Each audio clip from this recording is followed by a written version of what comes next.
Olá pessoal, aqui é Felipe Azuma do canal Masterclass Criminal. No vídeo de hoje nós vamos falar a respeito da primeira fase do procedimento do Tribunal do Júri. Antes de você assistir o vídeo, eu já vou pedir aí para você, se você gostou do tema, para você deixar o seu joinha, para curtir o nosso vídeo e se inscrever no nosso canal, ok? Isso é muito importante para nós. E é o seguinte, essa aula nós tratamos deste tema, para a Escola Superior da Advocacia do Espírito Santo no projeto Meu Primeiro Cliente. Então espero que você goste ali desta aula. Um abraço. Bom dia a todos, né? Eu me chamo Felipe Azuma, sou advogado aqui no estado do Mato Grosso do Sul, aí já com 20 anos aí de profissão, né? E atuando eminentemente na área criminal. É evidente quando você começa a advocacia, você acaba atuando, e eu acho bom que isso aconteça, muito embora alguns não aconselhem, eu acho bom que você faça um pouco de tudo. Então, no início da minha carreira, eu fiz civil, durante um bom tempo, advoguei para a empresa, mas eu costumo dizer que não é a área, não é você que escolhe a área, mas é a área que te escolhe, né? E aí, eu sou filho de advogado, filho de criminalista, e aí acabei me enveredando aí para a área criminal, que por um tempo eu tentei até sair dela, mas ela não saiu de mim. De forma que a gente, né, vem advogando eminentemente aí na área penal, nos crimes do colarinho branco, tribunal do júri. Fui defensor dativo, passei um tempo no Paraná, 3 anos lá estudando, né, em Curitiba. Lá também fui defensor dativo do tribunal do júri, do ano 2003 a 2015, na primeira e segunda vara do júri. E eu recebi gentilmente o convite aqui do professor Marcelo para nós estarmos aqui falando sobre o procedimento do júri, que é o que eu tenho falado muito aí nas minhas redes sociais. Tem um curso sobre o Tribunal do Júri lançado, né, lá na plataforma da Hotmart, já fazendo um merchan aqui, aproveitando a oportunidade, mas o curso não está aberto não, tá joia? Então só estou falando mesmo aqui a título de apresentação. Sou aqui de Dourados, Mato Grosso do Sul, sou professor universitário aqui no Centro Universitário da Grande Dourados, fui presidente da OAB aqui em Dourados, que é a maior subseção do estado, dos anos 2013 a 2015, e de um ano e pouco para cá eu venho compartilhando aí conteúdo nas redes sociais sobre a prática da advocacia criminal. E o tema que eu me propus a falar aqui com vocês, a tratar aqui com vocês, o Bruno falou que a gente tem até meio-dia aí para a gente conversar, né? Nós vamos falar aqui sobre o Tribunal do Júri, sobre essa experiência aí que nós temos no júri, e nós vamos falar do inquérito até o plenário, com aspectos práticos e aspectos teóricos. Por que eu deixei essa página em Word aqui? Eu fiz um mapa mental, que é o que nós vamos seguir aqui quando nós entrarmos no procedimento, tá bom, pessoal? Mas eu coloquei essa página em branco aqui do Word também, justamente para quê? Para que a gente eu possa escrever algumas coisas aqui e vocês irem acompanhando. Eu não estou conseguindo acompanhar o chat aqui, deixa eu ver. Quando eu olhar para cá é porque a minha tela, eu estou com uma outra tela e o chat está aqui. Beleza, agora já está conseguindo acompanhar, tá? E aí, qualquer dúvida depois, a cada tópico, a cada tema, eu vou dar uma parada, vou ver se vocês têm alguma dúvida, podem colocar aí, tá? E no que eu me propus a falar do Tribunal do Júri, né, o procedimento do júri, do inquérito ao plenário, está errado aqui, né? Aspectos teóricos e práticos, eu quero começar falando com vocês a respeito do inquérito policial. Por que falar com vocês a respeito do inquérito policial? Depois nós vamos lá para os mapas mentais. Porque é ali no inquérito policial onde você, advogado, já começa a sua ação, já começa a atuar. Por quê? Felipe, alguém pode dizer o seguinte, mas o inquérito ele é uma peça meramente informativa. Alguém pode dizer assim, o juiz não pode condenar só com base nas provas do inquérito. Verdade. Tecnicamente, correto isso que você está falando. Mas, contudo, entretanto, todavia, O áudio está baixo, o Alexandre colocou aqui. Vamos ver se eu consigo aumentar o áudio aí. Né? Depois, Bianca colocou... Depois eu disponibilizo os mapas mentais aqui para vocês, Bianca. Melhorou o áudio aí? Estão me ouvindo bem? Coloque aí no chat, por favor. Doutor, para mim tá perfeito, doutor. Tá perfeito? Então tá bom. Tá perfeito. Então tá jóia. Então, de repente, ali é só quem está me ouvindo baixo aumentar o som do celular ou do computador. Bom, tudo bem, voltando lá. Tecnicamente, isso é perfeito. Você dizer que o juiz não pode condenar só com a base do inquérito, que o inquérito é uma peça meramente informativa. Mas, no júri, né, deixa eu colocar aqui, coisa é diferente. Por que no júri a situação, a coisa é diferente? Porque quem vai julgar ao fim e ao cabo é leigo. É o jurado. E para ele importa, sim, o que o réu falou lá na fase do inquérito. E para ele, essa questão de que o inquérito é uma peça meramente informativa não é o principal, não é o mais importante. Então, a sua atuação enquanto advogado, enquanto advogada no inquérito é primordial. E eu vou dizer aqui 2 aspectos que você precisa cuidar muito no inquérito policial, tá? O primeiro aspecto,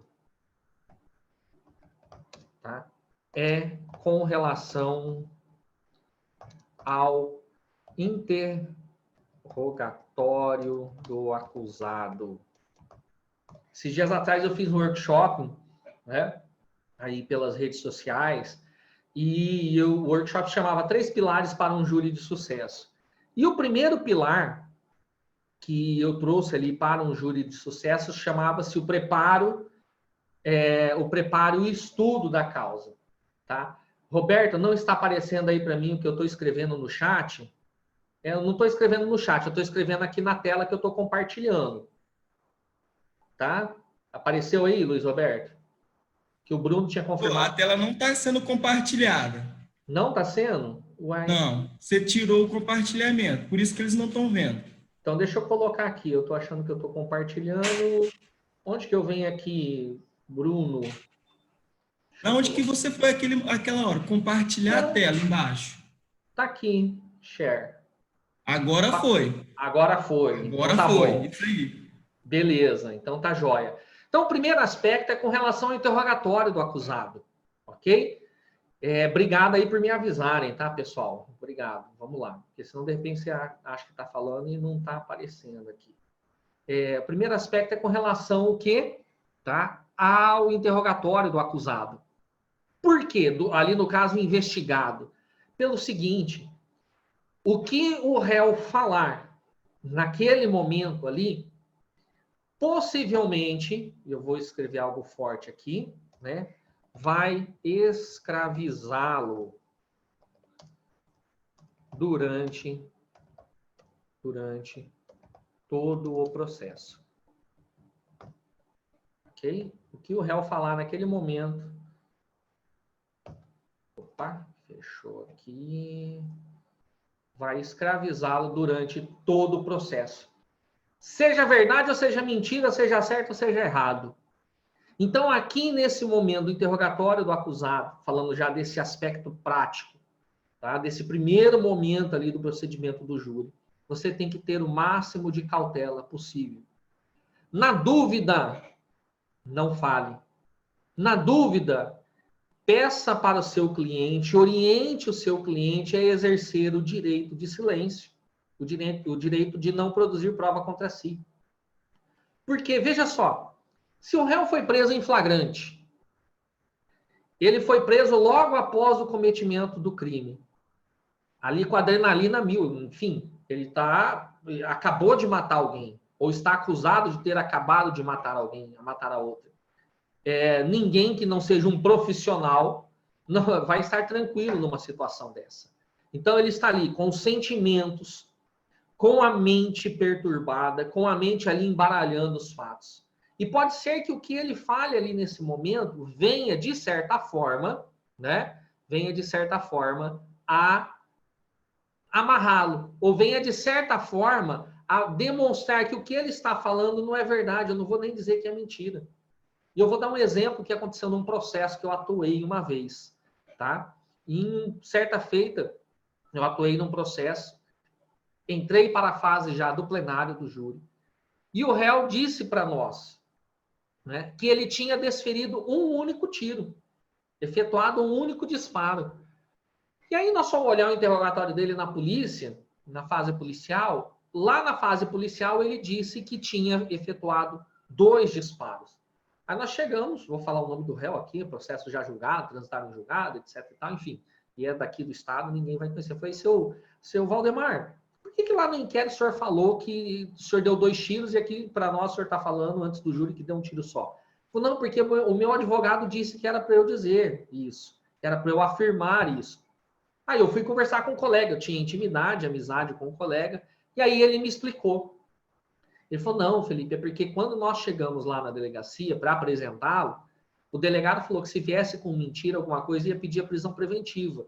E que quando ele disse que quando tinha efetuado um disparo só, o delegado falou, não, mas tem 2 orifícios no crânio da vítima.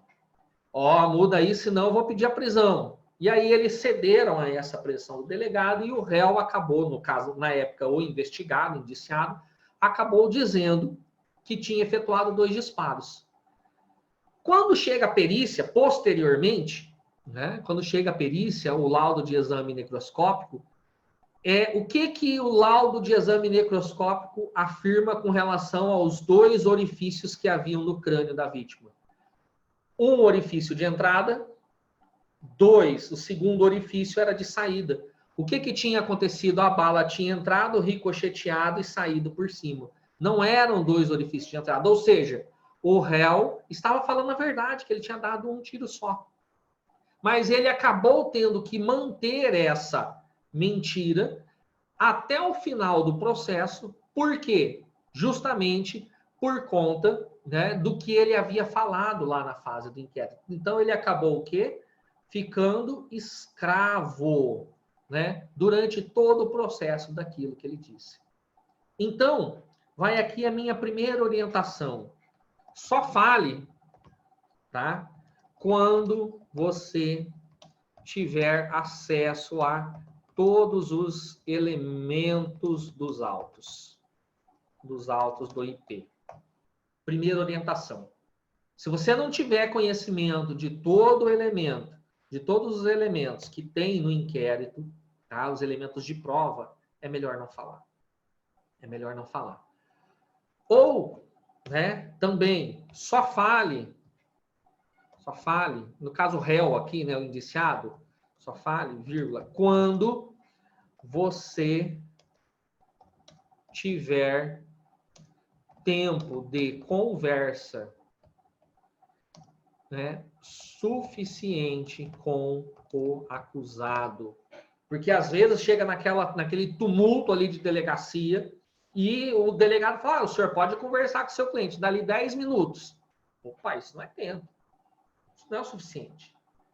Mas, Felipe, não é ruim não falar?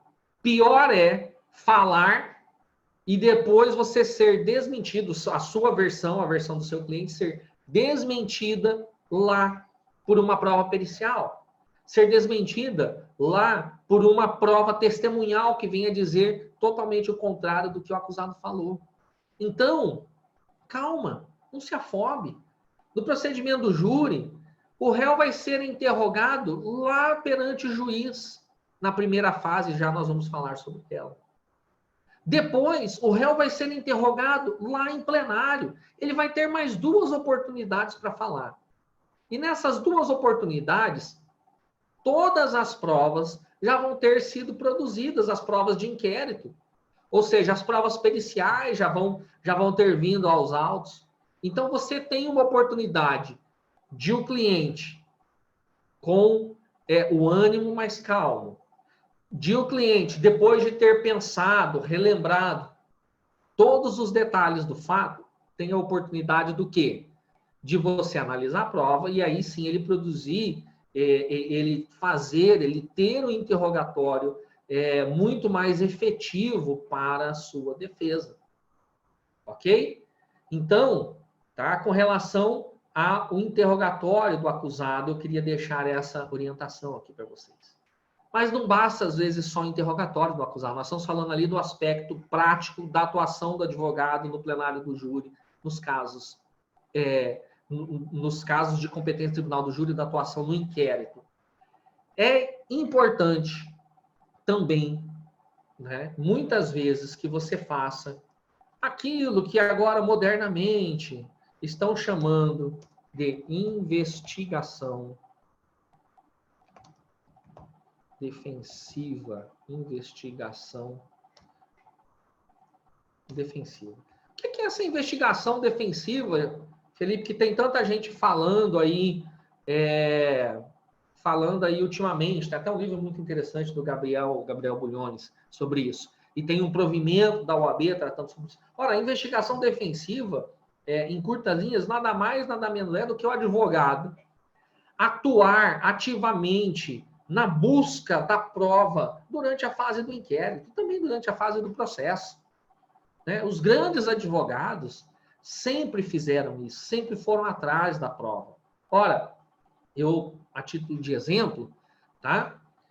A título de exemplo, então, segundo aspecto aqui, né? Segundo aspecto.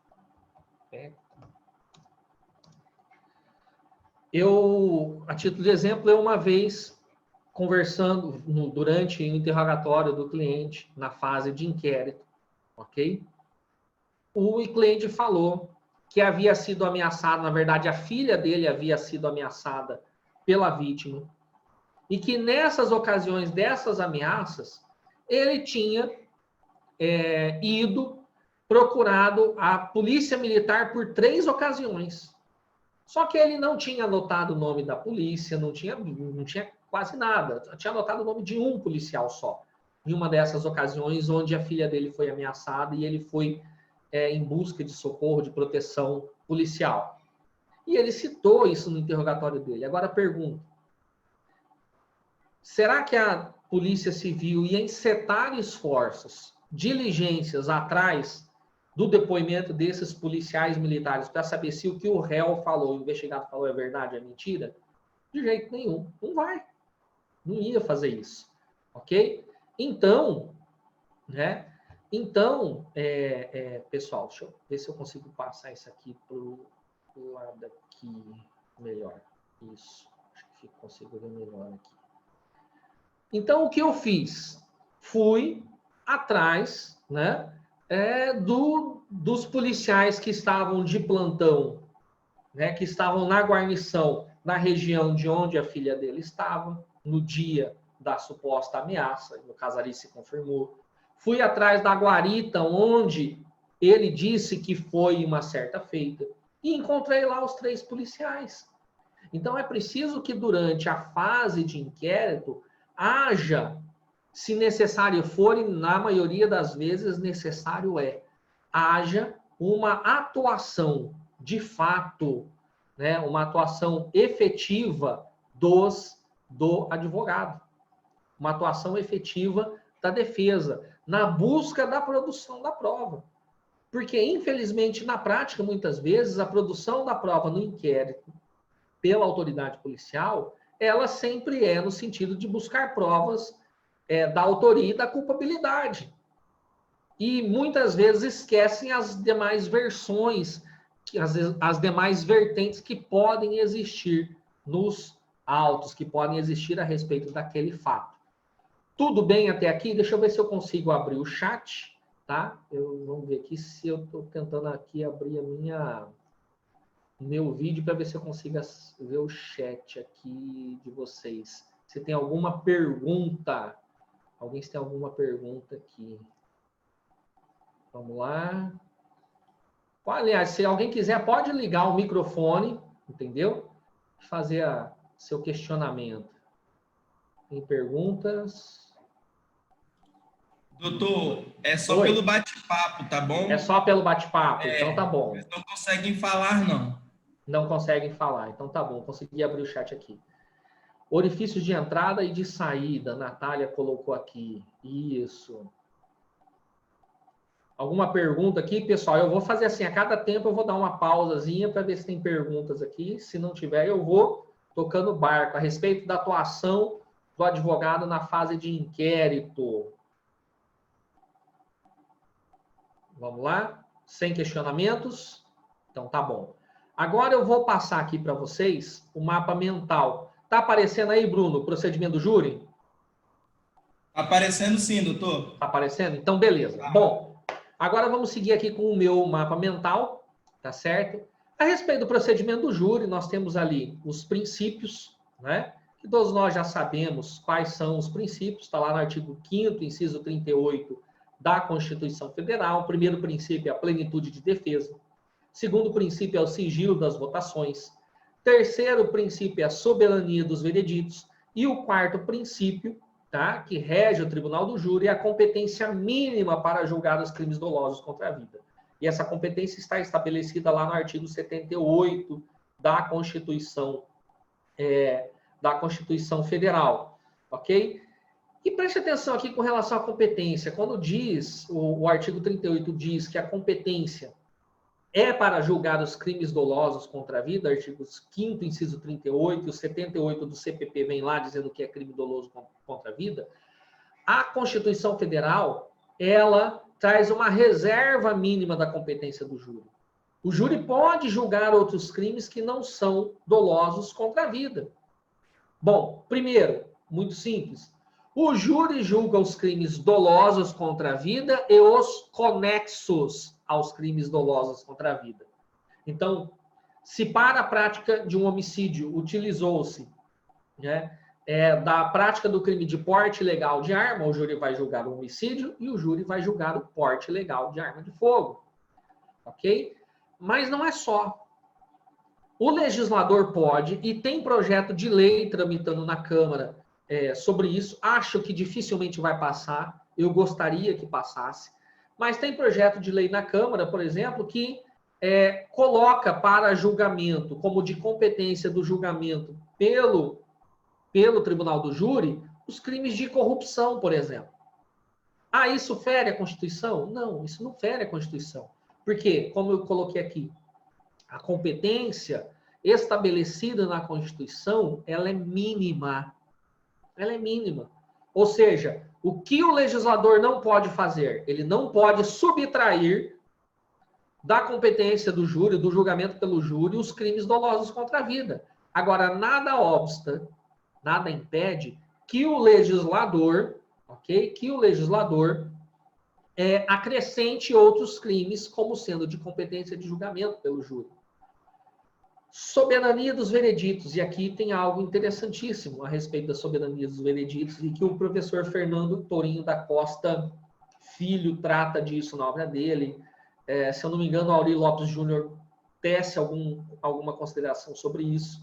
Né? Tem um colega aqui do Estado que escreveu um livro, o Thiago Bunin, que também fala sobre isso, que é o seguinte. Ora, o júri é uma instituição que está ali dentro do artigo 5º, portanto, ele é uma garantia individual. Ele é uma garantia constitucional do indivíduo. Logo, e isso aqui é não sei se tem acadêmicos aí, pode ser um tema interessante para uma monografia ou para um trabalho de conclusão de curso de uma especialização, ok? Logo, se o júri é uma garantia do indivíduo, os recursos previstos lá no artigo 593 do CPP, eles só podem ou só poderiam, em tese, ser exercidos pro réu. Quer um exemplo? Artigo 593, inciso 3, a linha D do CPP, que fala: caberá apelação, inciso 3, das decisões do Tribunal do Júri quando? A linha D, o julgamento for manifestamente contrário à prova dos autos. O Fernando da Costa Tourinho Filho diz: olha, se o júri julgou e absolveu o acusado, não importa a causa, não importa, tá? Não cabe recurso da acusação por ter sido manifestamente contrária à prova dos autos. Porque o júri é uma instituição que foi pensada na salvaguarda da liberdade individual. Como eu vou utilizar, então, né, os princípios e os preceitos de uma instituição que foi pensada, instituída na salvaguarda da liberdade individual, contra ela, contra a liberdade individual? É o raciocínio que esses autores aí fazem.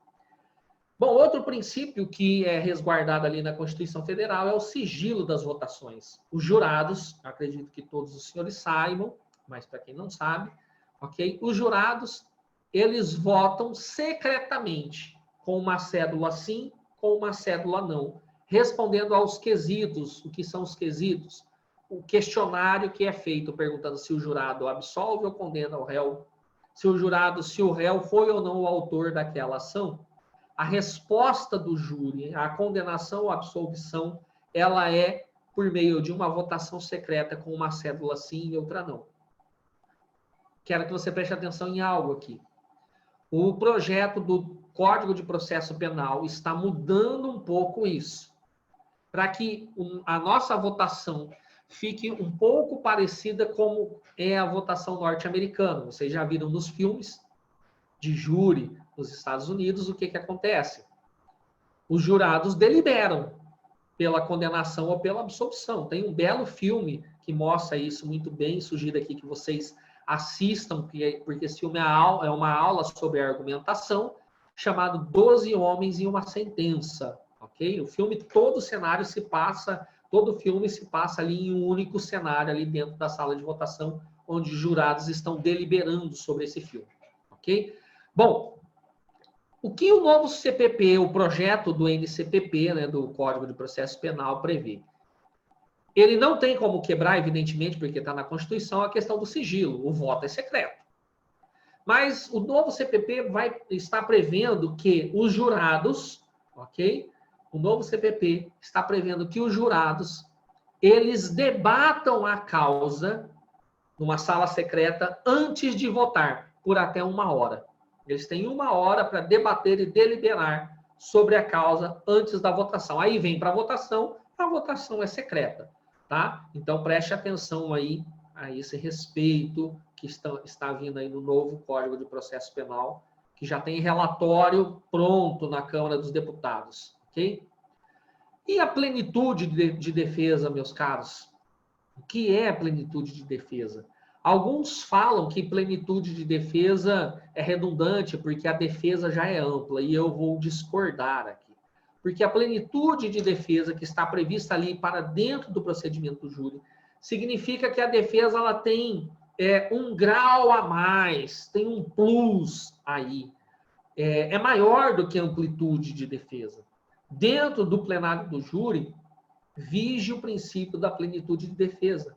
Tanto é que, por exemplo, o defensor pode levantar a tese da clemência, que é uma tese que não está prevista legalmente. O defensor pode levantar a tese, qualquer tese, que ele entenda que seja benéfica ao seu cliente. Isso é plenitude de defesa. Aqui no estado do Mato Grosso do Sul, para quem conhece, já foi no Tribunal de Justiça do Mato Grosso do Sul, ali na galeria, na parte histórica do Tribunal de Justiça, tem umas fotos de um júri conhecido, muito conhecido nacionalmente, onde um tribuno aqui do estado já falecido, saudoso Ricardo Tradi, o que ele utilizou naquele júri. E aí eu não quero aqui mexer ou tratar ou ofender a fé de ninguém, eu só quero relatar o que aconteceu naquele júri. Estamos aí com 104 pessoas, né, participando da sala de aula, desse nosso bate-papo. O que o Ricardo Tradi fez em um determinado júri? O réu ele estava sendo acusado de ter atirado na noiva, tá? E essa noiva ela tinha sido Miss Mato Grosso do Sul. E o réu era um empresário, então o caso deu muita repercussão. Isso, se eu não me engano, foi na década de 70 ou 80. E o que o advogado fez? E depois eu vou contar para vocês como que surgiu essa ideia. Eu descobri há pouco tempo atrás do advogado. Ele foi até a cidade onde o Chico Mendes morava, em Minas Gerais, Uberaba, né? E ele pegou uma carta, porque a tese da defesa é que tinha sido um acidente. E ele utilizou uma carta psicografada, ali no caso, pelo Chico Mendes, através, né, do Chico Xavier, desculpa. Chico Mendes é o defensor lá do meio ambiente do Acre, né? O Chico Xavier, que era o médium, psicografada pelo Chico Xavier, onde a moça, vinda lá do além, como eu disse, eu não quero atacar ou defender a fé de ninguém aqui, cada um tem a sua, eu tenho a minha, mas foi o que o advogado fez. E a moça ali incorporou no Chico Xavier e disse que tinha sido um acidente, narrou tudo o fato, e ele utilizou essa carta no plenário do júri para defender a tese de que havia sido um acidente, né? E a tese foi aceita, né? Houve a desclassificação de homicídio doloso para culposo ali naquela situação, né? E eu vou contar para vocês aqui algo que pode servir aí para a prática de vocês. Uma vez eu conversando com um advogado também, já falecido aqui da minha cidade, esse advogado tinha mais de 1000 júris e ele foi estagiário desse advogado que utilizou a carta psicografada. E ele contou como que surgiu a ideia de utilizar a carta psicografada. Esse advogado, doutor Isaac, né, de Barros Filho, tinha mais de 1000 júris aqui, ele era estagiário do advogado lá da capital, Ricardo Trade, e o Isaac, ele tinha feito faculdade de Direito em Uberaba, Uberlândia, ou Uberlândia, que era a terra do Chico Xavier. Me socorram aí, por favor. Ok? Já eu respondo a sua pergunta aqui, Gisele. Já respondo, tá joia? Do quesito genérico. E aí, o que acontece? Diz que estavam ali, eles fazendo um brainstorm, né? Naquela época nem chamavam disso. Estavam lá os advogados dos escritórios, estagiários, discutindo o que eles iam fazer com aquele processo, qual tese. O Isaac recém tinha se formado, estava fazendo um estágio ali, já como profissional no escritório do Ricardo. E aí diz que o Ricardo Trade olhou para o Isaac e falou: e você aí, que é lá da terra do Chico Xavier, da Uberlândia da vida, de Minas Gerais, o que você me diz? Aí o Isaac, muito espirituoso, falou o seguinte: doutor, nesse caso aí, só se a moça vir incorporar ali no júri para testemunhar, que é Uberaba. Obrigado, Bianca. Só se a moça vir incorporar ali no tribunal do júri e disser que o cara é inocente, senão nada salva ele. Diz que nessa hora o Ricardo parou, pensou, era no final de semana, o Isaac me contando a história, parou, pensou. Segunda-feira, ele pegou o voo e foi atrás do Chico Xavier em Uberaba e voltou com a carta lá psicografada, né? Tem quem acredita nisso, tem quem não acredita, né? Eu vou me reservar aqui no direito de não falar sobre isso, mas o que eu achei muito interessante foi, primeiro, a atitude do Ricardo, que era um grande tribuno aqui do Estado, em ouvir um estagiário, né? Então, é importante, às vezes, no júri, você coletar as impressões de todas as pessoas do seu escritório, inclusive da secretária, da copeira, do porteiro, porque, ao final e ao cabo, né, são leigos que vão julgar. Então, a impressão do leigo nessas causas do júri é muito importante para você. Verdade, Bianca, tem que ter muita coragem para utilizar dessa tese. E ele teve e conseguiu. E eu vou responder a sua pergunta aqui, Gisele. A Gisele fez a seguinte pergunta, está ali no chat. Professor, com essa alteração do novo CPP, possibilitando aos jurados deliberar sobre o veredito, o quesito genérico seria extinto? Não, Bianca. Pelo novo CPP, tá certo? Pelo projeto que está ali, o quesito genérico ficou até melhor. Ele fica como primeiro quesito. O jurado absolve ou condena o acusado, ok? O jurado absolve o acusado e ali nesse primeiro quesito, tá certo? Vão estar todas as teses defensivas, negativa de autoria, legítima defesa, enfim, todas as teses defensivas.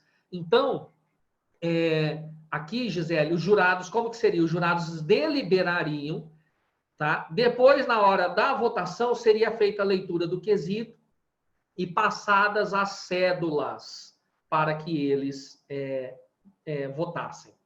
Tá bom? Respondido, Bianca? Respondido, Gisele, desculpa. Deixa eu falar aqui, já falei dos princípios. Deixa eu diminuir aqui um pouco, né? Vamos lá. Pessoal, vamos falar agora do procedimento. Primeira fase do procedimento do júri, chamada de Judicium Accusationis. De onde até onde vai essa fase? Essa fase, ela nasce com a denúncia, ok? O judício accusationis nasce com a denúncia, inicia com a denúncia e termina com a sentença de pronúncia em pronúncia, desclassificação ou absolvição sumária. O judício accusationis vai até ali. E aqui, tá? A denúncia está lá no artigo 406. Ela pode ser rejeitada e ela pode ser recebida. Rejeição da denúncia em processo do júri existe, mas é que nem enterro de anão. Existe, mas você nunca viu. Eu nunca vi na minha prática. O juiz sempre recebe a denúncia. Né? Então, não conte com o não recebimento da denúncia. Ok? Bom, então o juiz recebe a denúncia e o acusado ele tem o prazo de 10 dias para responder. E aqui eu quero traçar algumas coisas interessantes. Essa semana, inclusive, né, eu fazendo ali uma espécie de mentoria para uma colega aí até do Espírito Santo, e aí eu conversava com ela. E aqui eu quero dizer aqui para vocês. Na resposta à acusação do plenário do júri, preste muita atenção. Não há previsão no rito do tribunal do júri de absolvição sumária, logo após, de o juiz absolver sumariamente o réu, logo após a oferta da resposta à acusação. Tá? Então vamos lá. Quando o juiz recebe a denúncia, ele só vai poder absolver sumariamente o acusado lá depois da instrução. Então, vai ter instrução uma vez que ele recebeu a denúncia. Ok? A não ser que você entre com habeas corpus visando o trancamento, mas isso é muito difícil de se conseguir na prática. Então, o juiz recebe a denúncia e você tem a resposta. Tá? O que você deve fazer nesta resposta à acusação, pessoal? Aqui é uma pérola, uma chave de ouro que eu vou entregar para a vida prática aqui de vocês. Nesse momento da resposta à acusação, você tem que ter muita cautela. E você tem que ter muita estratégia no momento da resposta à acusação. Por quê? Aqui, você já pode indicar o que você quer mirar. Então, vamos lá. Aqui na resposta à acusação, você estudou o processo. Você sabe se você tem condições de absolver sumariamente o réu? Agora, nesse momento, não. Então, não coloque neste momento, em regra, toda regra tem sua exceção, tá? Não coloque neste momento todos os seus argumentos defensivos. Por quê? Porque não vai surtir efeito nesse momento. Por quê? Porque você vai antecipar os seus argumentos para o Ministério Público e, assim, dar a chance dele, durante a instrução criminal, já antever a sua tese e começar a preparar a instrução ali contrária a ela. Então, reserve este momento para você setar naquilo que você vai conseguir derrubar. Ok? Por exemplo, a maioria das denúncias vem com a qualificadora do motivo fútil, ou o motivo da qualificadora da surpresa, do recurso que impossibilitou a defesa do ofendido. A maioria das denúncias vem com isso. Vem com uma ou vem com outra, quando não vem com as duas. Ok? Só que a jurisprudência, de certa forma, ela é quase que pacífica no sentido seguinte: se houve uma discussão acalorada antes dos fatos, não tem a futilidade. Boa parte da jurisprudência, para não dizer a maioria, vai dizer também o seguinte, vai afirmar também o seguinte: se houve uma calorosa discussão, ameaças anteriores, antes dos fatos, não tem o recurso que impossibilitou a defesa do ofendido. Então, coloque neste momento aqui na resposta à acusação, você não precisa dizer qual é a sua tese. Mas aqui é o momento onde você vai ter que dizer a prova que você pretende produzir. Então, coloque testemunhas que demonstrem que houve a discussão. Para que assim, lá nas alegações finais, você consiga derrubar a qualificadora do motivo fútil, derrubar a qualificadora do recurso que impossibilitou a defesa do ofendido, tá? Não esgote os seus argumentos, não use os seus argumentos absolutórios aqui. Se você tiver argumento, não, Felipe, é um caso, sim, que conforme o artigo 415 eu consigo uma absolução sumária. Beleza, você consegue uma absolução sumária, mas o juiz não pode fazer agora. Então, deixe esses argumentos lá para as alegações finais, ok? Lá para as alegações finais, se de fato você tiver chance de conseguir uma absolução sumária. Bom, vamos lá. Depois da resposta à acusação, se o acusado não apresentar a resposta, o juiz nomeia um defensor. Se houver preliminar ou juntada de documentos na resposta à acusação, abre-se vista para o Ministério Público. Presta atenção. Tem que ter preliminar e tem que ter juntada de novos documentos. Se não tiver preliminar ou juntada de novos documentos, ok? Não se abre vista para o MP. O juiz aí adora abrir vista para o MP para tudo. E não é assim. Tem vários precedentes em habeas corpus mandando desentranhar a manifestação do Ministério Público quando, na resposta à acusação, não foi arguida preliminar ou não foi juntado novo documento em processo do júri. Ok? Então, desentranha a manifestação do Ministério Público. O juiz não precisa e nem deve, porque não está previsto na lei, abrir vista para o MP nessas situações. Designe-se, então, a audiência de instrução, está lá no 411. Na audiência de instrução, e aqui nós vamos tratar um pouquinho mais sobre isso, haverá o quê? Os debates e alegações orais. Dica agora aqui de ouro para vocês também. Pessoal, quando você for para uma audiência de instrução, vá preparado para o debate oral. Ok? Se informe se você está numa vara, numa comarca que você não é a sua comarca de origem, de atuação, do seu domicílio profissional, se informe com algum colega ali. Se o juiz, ele abre a alegação final oral para fazer ali na hora. Tá bom? Por quê? Pode ser que você, se você não se preparar para isso, terminada a instrução, o juiz fala, doutor, com a palavra a defesa para alegações finais. Claro, antes ele vai abrir para o Ministério Público. Ok? Tem promotor aqui na minha cidade, o promotor já leva por escrito as alegações finais e entrega lá para o juiz. Com base na prova do inquérito, já entrega lá para o juiz. E o juiz encarta aquilo nos autos. E abre para a defesa fazer as alegações finais. Muitos advogados têm levado por escrito também, o que eu não indico porque tem a prova da instrução, feita ali em juízo. Então, vá preparado para isso. Tá bom? Como, Felipe, eu me manifesto? Aqui imagino que tem colegas, né, mais experientes e menos experientes.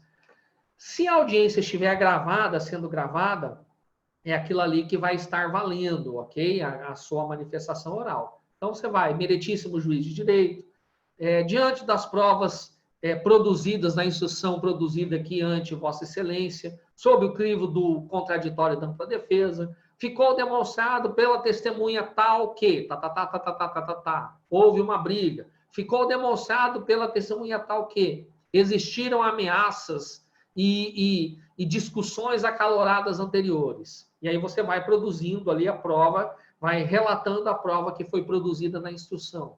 E ao final, então, diante disso, conforme majoritária jurisprudência, em situações tais, aí você pode já levar uma jurisprudência ali, uma citação, ok? Não há que se falar na futilidade, na qualificadora do motivo fútil. Não há que se falar na qualificadora do motivo que dificultou ou impossibilitou a defesa do ofendido, ok? Sendo assim, requer-se a desclassificação ou a retirada das qualificadoras do presente caso. E aí você encerra termos que pedem deferimento. Estou passando isso aqui porque tem colegas um pouco mais experientes que já fizeram isso e tem colegas que não fizeram isso, ok? Então vá preparado para isso, tá? O que você vai aproveitar dessa audiência aqui de instrução? Gente, ela é importante pelo seguinte, colegas. Você vai ver nessa audiência qual testemunha foi boa para sua tese. Qual testemunha que você achava que era boa, mas chegou lá na frente do juiz, tremeu, chegou lá na frente do juiz, parecia que estava mentindo, chegou lá na frente do juiz, gaguejou, não teve firmeza. Essa testemunha, né, você vai descartar. Porque lá na segunda fase já nós vamos ver isso, ok? Lá na segunda fase já nós vamos ver isso. você vai poder arrolar testemunhas para ser ouvido em plenário, tá? Mas, nessa audiência aqui, você vai prestar atenção nas testemunhas do Ministério Público. Se elas gaguejaram, naquilo que elas entraram em contradição, porque possivelmente muitas dessas testemunhas, ou algumas delas, serão levadas a plenário pelo Ministério Público. E aí eu vou dar uns macetes para vocês já, na próxima fase, do que fazer com essas testemunhas lá em plenário, tá bom? Então não saia da aula, permaneça aqui, estamos com 101 participantes, beleza, tá? Bom, chegamos então, depois da audiência, dos debates, na fase da sentença do artigo 411, parágrafo 9 do CPP. Nesta fase, eu vou diminuir aqui para vocês, tá? Vamos ver aqui para ficar melhor, tá? Nosso mapa mental. Nesta fase, neste momento, o juiz, ele tem 4 opções. Ele pode pronunciar o acusado, ele pode impronunciar o acusado, ele pode absolver sumariamente o acusado, ele pode desclassificar o delito para outro que não seja de competência do plenário do júri, do tribunal do júri, tá? Primeira opção que o juiz tem, que é pronunciar o acusado, que é o que acontece na maioria dos processos, diria aí que 95% dos processos do júri, acaba ocorrendo a pronúncia. O que é essa pronúncia, tá? Nós temos aqui uma decisão, o que é essa sentença de pronúncia? É uma decisão processual de conteúdo declaratório, no qual o juiz proclama o que é admissível à imputação e encaminha esta imputação, encaminha essa denúncia, encaminha esta acusação para julgamento pelo juízo competente, que é o tribunal do júri. Nós temos aqui uma decisão, né, uma decisão que tem uma natureza, sim, mista, porque ela é uma decisão interlocutória, mista, e ela não é terminativa. Mas, de certa forma, ela põe fim a uma primeira fase do processo. Por isso que essa sentença de pronúncia, a doutrina tem uma dificuldade aí em classificá-la. Ela está meio num limbo aí, ok? Quais são os requisitos, tá? O requisito, acho que é melhor colocar aqui, né? É a presença do fumus comissi delicti, melhor requisito só, né? Fumus comissi delicti, ou seja, que haja indício suficiente de autoria e prova da materialidade, ok? Tendo esses 2 requisitos, é o que a lei diz que já basta para a pronúncia. E aqui, pessoal, eu não quero me aprofundar com vocês, mas muitos juízes têm utilizado aí daquele princípio, daquele princípio que não existe, né, mas é utilizado, do chamado indúbio pro società. Ele diz o seguinte: na dúvida, deve-se encaminhar o processo a julgamento pelo júri. Na dúvida, deve-se pronunciar. Tem um amigo meu do Paraná, o Adriano Bretas, ele diz que isso aí, ele tem um livro que ele fala que isso é o estigma de Pilatos. O juiz lava as mãos com isso. Ok? E tem lá no STF, tem um agravo em recurso extraordinário, 106.7392, que já decidiu o seguinte, anotem aí esse agravo, que o princípio indúbio pro società não serve como base, como fundamentação da sentença de pronúncia. Então, se o juiz utilizou pronuncio com base no indúbio pro società, se ele não trouxe nenhuma outra fundamentação disso, ou se ele pronunciou e utilizou o indúbio pro società para qualificadora, isso não vale. Então, você pode ali interpor um recurso em sentido estrito, ok? Dessa sentença de pronúncia alegando isso. E parece que esses dias atrás teve uma outra decisão do Gilmar Mendes nesse sentido, tá? Bom, pronúncia, tá? O juiz, na pronúncia, ele vai trazer a classificação do crime. O juiz, ele vai indicar qual o dispositivo legal qual dispositivo legal o acusado será julgado pelo júri. Simples, qualificado, ok? Qualificado por qual qualificadora e mais, preste atenção aqui, na pronúncia, o juiz não tem que somente dizer qual é o dispositivo legal, mas ele tem que dizer o fato que se subsume aquele dispositivo legal. Felipe, me explica melhor isso aí, me dá um exemplo. Vou exemplificar, ok? O juiz pronunciou o réu por motivo fútil. Beleza. Qual é esse motivo fútil? Ah, o motivo é fútil porque o crime se originou de uma briga de trânsito. Tá certo, beleza. A futilidade, então, consiste na briga de trânsito. Tá bom? E ele precisa dizer qual fato é fútil. Por quê? Porque lá no plenário do júri, se o quesito, ele não tem que ser um quesito perguntando de técnicas jurídicas com termos legais. O quesito vai perguntar o seguinte, não pode dizer o seguinte, melhor dizendo, o réu agiu por motivo fútil? Interrogação, não. O quesito tem que ser o seguinte, o réu agiu por motivo fútil em razão de uma briga de trânsito? Interrogação, ok? Então, o jurado ele responde a uma pergunta relacionada ao fato, e esse fato se subsume a um conceito jurídico. Se o juiz não fizer isso, cabe recurso em sentido estrito, tá? Para que seja aclarado. Porque senão vai chegar lá no plenário do júri, o Ministério Público vai inventar qualquer outro fato, para se subsumir ao conceito de futilidade. E preste atenção, tá? Lá no plenário do júri, e aqui é muito importante que vocês se atentem à pronúncia, a acusação ela fica restrita à sentença de pronúncia. O promotor não pode chegar lá no júri e dizer que o motivo é fútil porque a vítima xingou o réu. Opa, não é isso não. O motivo é fútil porque lá na pronúncia, a pergunta da futilidade, porque lá na sentença de pronúncia está constando que o fato se deu em razão de um acidente de trânsito.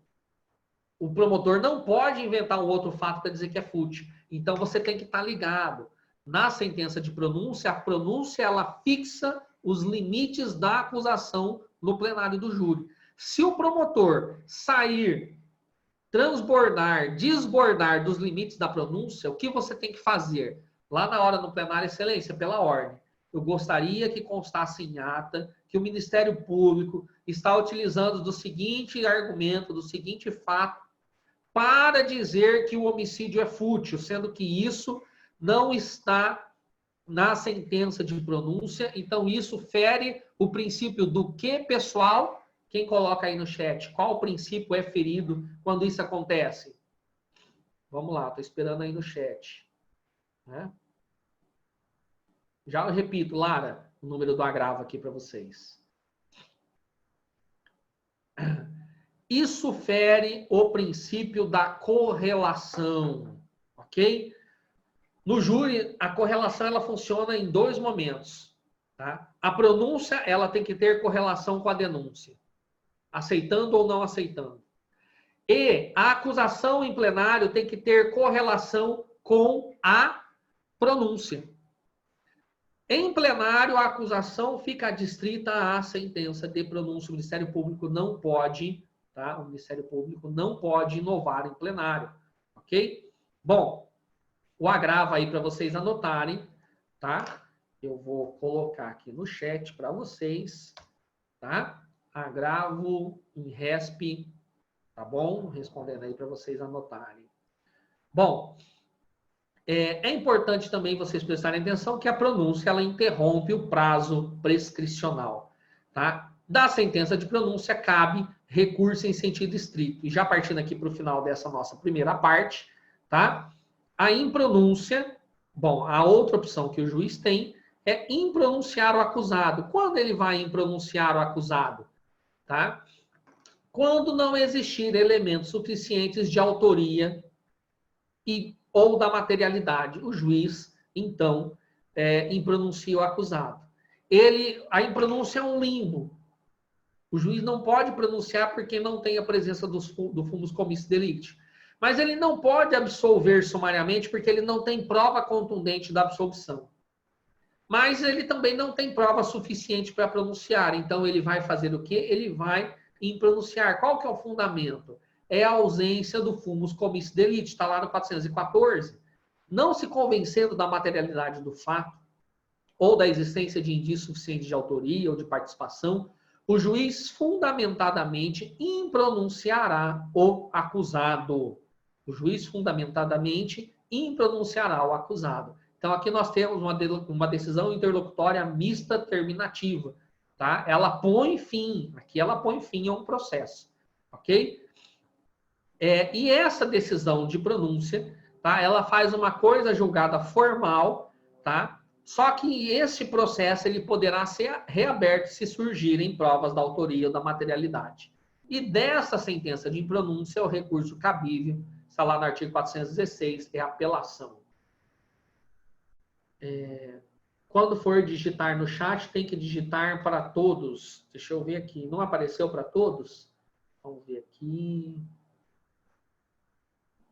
Vamos ver aqui. Deixa eu colocar aqui para todos. Vamos ver se vai agora. Foi para todos agora? Não foi? Doutor, Oi? se eu, em cima de digitar, tem um para. Sim, eu coloquei aqui. Aí, agora foi. Foi, né? Ah, então tá. Foi. Beleza, eu tinha acabado respondendo no privado ali para alguém. Beleza? Beleza, vamos lá. Ô, Bruno, vocês costumam dar um intervalozinho entre uma aula e outra agora ou não? Ou toca O direto? intervalo já foi feito já, doutor. Pode ir. Então tá. Então tá, porque senão eu dava uma pausinha aqui. Bom. Conseguem ver aí que eu coloquei para vocês? Tá bom, Bianca. Beleza, tá joia. Vamos lá. Bom, próximo passo, então, a próxima opção que o juiz tem é de absolver sumariamente o acusado, está lá no artigo 415 do Código de Processo Penal. Aqui nós temos uma sentença definitiva, ok? Aqui, que de fato julga a lide antecipadamente, absolvendo o réu.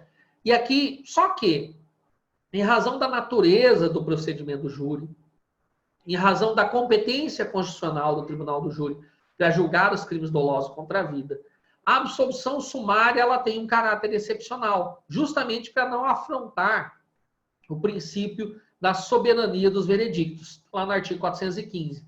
Quais são as hipóteses de absolução sumária, pessoal? Quando estiver provada a inexistência do fato, ou seja, o homicídio, vamos trabalhar aqui com a hipótese de homicídio, não existiu. A vítima está viva, está aqui, ó. Ela apareceu aqui, tá? Durante a instrução criminal. Segunda hipótese, quando estiver provada que o acusado ali daquele caso, ele não é o autor ou ele não é partícipe daquele homicídio. Terceira hipótese de absolução sumária, quando o fato não constituir uma infração penal, tá?